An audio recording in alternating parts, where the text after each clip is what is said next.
this kid's brain dead. This kid has been badly mentored by his father. This kid's ego is out of control. This kid has no idea what he passed up.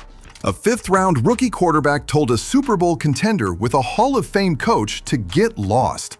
Shedeur Sanders, the same guy projected as a first-round pick just months ago, literally told the Baltimore Ravens, "Don't draft me," because he didn't want to sit behind Lamar Jackson. The audacity, the disrespect. And wait until you hear what happened next.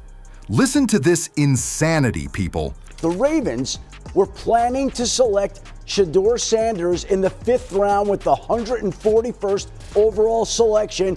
But when he found out, he got word back to the Ravens that he preferred not to go to a place where he would be competing and backing up Lamar Jackson. He wanted to be in a place that he could play. And so when the Ravens got that message, they pivoted, went a different direction with the 141st overall selection. According to ESPN's Adam Schefter, and this isn't some random rumor, this is Schefter we're talking about, the Baltimore Ravens had their card ready.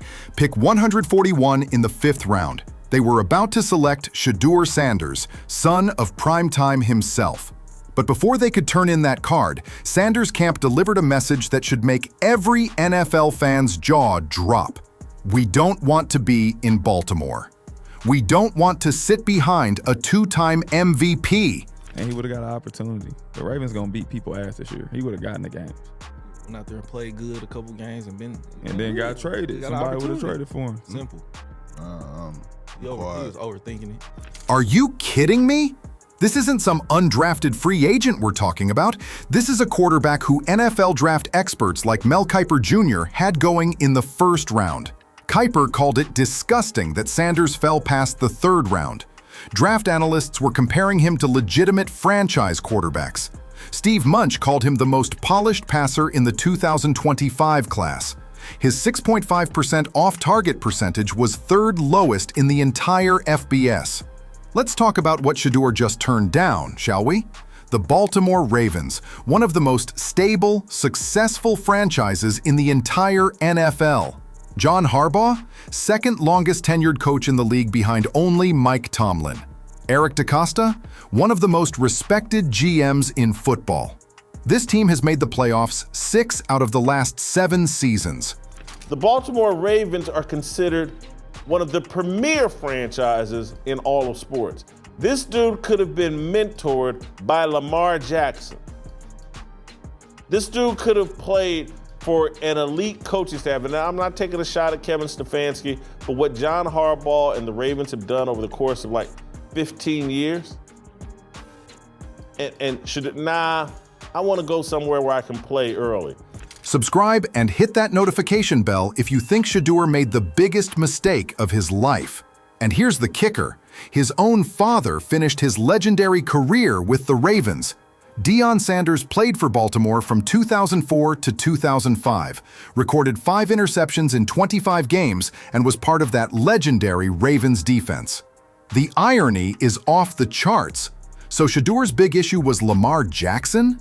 Let me get this straight. You're afraid to compete? You're afraid to learn behind a 2-time MVP who's only 28 years old? Yeah, and you would have been able to learn from Lamar. Yeah. They're one and the same. You know what I mean? Lamar a little bit more rugged, but he's an official quarterback in the NFL, bro. Yeah, MVP. So, One of the best to do it ever. Yeah, bro, that's a good person to learn from. This is the same Lamar Jackson who replaced Joe Flacco, the same 40-year-old quarterback that Lamar replaced in Baltimore. Make it make sense. Yeah, they're horrible. Joe Flacco at 55 is starting. Yeah, but I just feel like, and I get what he wanted to do. He's like, I want to go to a team with an older quarterback or a non-established quarterback or whatever it was, and maybe I get a chance. Cool. But also with the Ravens, man, you fit that culture a little better. Think about what Sanders could have learned sitting in that Ravens quarterback room, watching Lamar Jackson operate Greg Roman's offense, learning from a proven winner, being mentored by championship-level coaches. Instead, he chose Cleveland? Like, you're not going to beat it, though. You're not going to overpower Lamar. Like, you're not going to be more famous than Lamar. Yep. Like, some people in that organization for the Browns kind of resent that you're that famous. Mm-hmm. Like, people want to see Shedeur. People are coming to the game just to cheer for Shedeur. They don't like that. They would have embraced that with the Ravens because you're not going to overshadow Derrick Henry. And Oh, this gets better. Or should I say worse? Sanders thought he'd have a clearer path to playing time in Cleveland? Let's examine that brilliant decision, shall we? He's third on the depth chart, behind Flacco and fellow rookie Dylan Gabriel, who the Browns drafted in the 3rd round, by the way. ESPN's Tony Rizzo reported, and this is savage, that Shedeur isn't even running the scout team in practice. He's literally watching everyone play, Rizzo said. Bailey Zappi, a practice squad player, is getting more reps. He's literally watching everyone play. Bailey Zappi's running the scout team. I don't know if that's true. That's what I'm hearing. Why is he on the team? Why is he even here? If that's what you think about, because his jersey is selling, the Haslam's don't need jersey money. Then why is he on the team if he's not even running scout team? The Browns just had their big swing and miss with Deshaun Watson. According to owner Jimmy Haslam himself, this is an organization desperate for stability at quarterback, cycling through more QBs than a fantasy football waiver wire.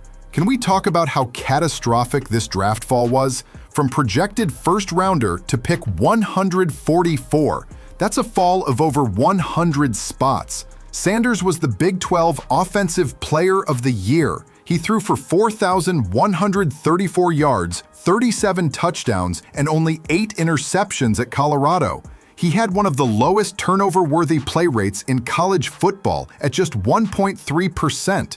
I at least thought Shedeur Sanders could be the backup maybe, or at minimum, the backup to the backup. Mel Kiper Jr., furious about the fall, said there were quarterbacks coming off the board who aren't even close to what he is. Matt Miller called him resilient and tough. Jordan Reed said he's unequivocally the best pocket passer in the draft class. Now here's where it gets spicy, and I'm going to give you the speculation that nobody else is talking about. Could prime time have influenced this decision? Deion's always been about the spotlight, the brand, the show. Baltimore? That's a defensive-minded blue-collar city. Cleveland? Bigger market for jersey sales, more desperate for a savior. Follow the money. Sanders had a 20.1% pressure to sack rate in college. He got sacked 99 times over 2 seasons. The Ravens' offensive line isn't exactly the Great Wall of China. Maybe he saw that tape and said, nope. How many backup quarterbacks in Baltimore have gone on to greatness? Tyler Huntley? Cooper Rush is there now, another career backup. Maybe Sanders saw that quarterback room as a career graveyard. If Shedeur Sanders isn't even allowed to practice with the scout team, we're not talking about the starters. We're not talking about the second stringers. Shedeur Sanders isn't being given time to practice against the scrubs. If that's the case, why is Shedeur Sanders still on the roster? This is the real conversation we need to have. Former NFL linebacker Emmanuel Acho called Sanders wrong for how he handled this. What an absolute loser, some fans are saying on social media. The comment sections are destroying this kid. Is this confidence or delusion? Is this strategic thinking or cowardice? Tom Brady sat behind Drew Bledsoe. Aaron Rodgers sat behind Brett Favre. Patrick Mahomes sat behind Alex Smith. Jordan Love sat behind Rodgers. The greatest quarterbacks in history earned their spots. But Shedeur Sanders? He wants it handed to him? He's afraid of competition from a proven MVP? It is a crime. It is a disgrace. You know what the Ravens did? They pivoted immediately. Drafted Carson Vinson, an offensive lineman from Alabama A&M. No drama, no leaked complaints, just moved on. That's a professional organization. And then, oh, the poetry. The Ravens demolished the Browns 41-17 in Week 2. The Ravens scored 21 unanswered points in the fourth quarter. Lamar Jackson looked like an MVP. Shedeur Sanders watched from the sideline in street clothes. When asked about the report after the game, Sanders tried to play it cool. I'm focused on the now. I don't really talk about anything in the past. Number 2 role still up for grabs. You guys still competing for that number 2 role? Like number 2 string quarterback. Oh, honestly, bro, I really don't look into that. I don't care. Whenever it's time for me to get out there and play, I'm going to play. Whenever it's time for the lights to come on, I'm going to do my thing. I'm not concerned about when it is. I'm not concerned about, how many reps I'm getting at this point is what it is. Because I know when the lights come on, when everything go on, when the pressure's on, you know who I am. And I'm always be that way. But we all know what happened. Let's project this forward, people. Even if Sanders somehow becomes Cleveland's franchise quarterback, he'll always have this hanging over him. The guy who was too scared to compete. The guy who ducked Lamar Jackson. If he flames out in Cleveland, and let's be real, how many QBs succeed there? This decision will haunt him forever. He could have learned from the best, been part of a winning culture, possibly taken over a championship roster down the line. Imagine Lamar Jackson hoisting the Lombardi trophy while Shedeur watches from his couch because the Browns missed the playoffs again. The memes would be legendary. This is bigger than just Shedeur Sanders, folks. What does this say about the new generation of players? Everybody wants to be the guy immediately. Nobody wants to earn it anymore. Nobody wants to learn anymore. The Ravens represented everything you'd want in an organization. Stability, success, championship pedigree, Hall of Fame coaching, a team that develops players. But that wasn't good enough for Shedeur Sanders. He wanted guarantees. He wanted shortcuts. He wanted the easy path. Here's the beautiful irony in all of this. Joe Flacco, the quarterback Sanders is sitting behind in Cleveland, is a Ravens Super Bowl MVP, the same franchise Sanders rejected. Flacco won it all in Baltimore, became a legend there, and now Sanders is his third-string backup. You can't make this stuff up. And remember, if Sanders had gone to Baltimore and just waited his turn, he could have been the guy eventually. Lamar's 28, but running quarterbacks don't last forever. Sanders could have been the heir apparent to a championship-caliber roster. Hold up, we need to discuss the financial catastrophe Sanders created for himself. By falling from a projected first-round pick to pick 144, Sanders lost millions. The 32nd pick in the first round gets around $13.5 million over 4 years. Pick 144? About $4.5 million. That's a $9 million fumble. And get this, if he had just kept his mouth shut and gone to Baltimore at 141, he would have had the Ravens development system, plus the chance to sign a massive backup quarterback deal after his rookie contract. Look at what backup quarterbacks make now.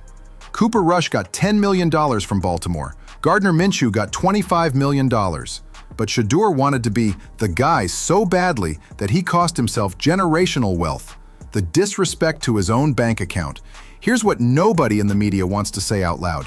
What NFL team is going to want a player who publicly rejected another organization? What message does that send to every locker room in the league? Hey guys, our new quarterback thinks he's too good to compete for a job. You think veterans respect that? You think offensive linemen are going to block their hearts out for a prima donna who was scared of competition? NAH. And what happens when things get tough in Cleveland? When they're 2-8 and the fans are calling for his head? Is he going to demand another trade? Is Daddy Dion going to start tweeting about how his son deserves better? This isn't just about football ability anymore. It's about character. It's about culture. And Shedeur just showed the entire league his true colors. Look, I get it. Every player wants to play. Every competitor wants to compete. But there's a difference between confidence and arrogance. There's a difference between betting on yourself and running from competition. Shedeur Sanders had a chance to join one of the NFL's best organizations, learn from a two-time MVP, be coached by John Harbaugh, be developed by a franchise that knows how to win. Instead, he's in Cleveland, not even running scout team, watching his career potentially waste away behind a 40-year-old quarterback in an organization known for destroying young QBs. This story isn't over, people. Will Shedeur Sanders prove us all wrong? Will he become Cleveland's savior and make the Ravens regret not forcing the pick? Or will this go down as the worst decision in NFL draft history? Drop your thoughts in the comments. Was Shedeur right to reject Baltimore? Or did he just make the biggest mistake of his life? Smash that like button if you think he's lost his mind. Subscribe for more explosive NFL content. And remember, in the NFL, nobody remembers the player who was too scared to compete.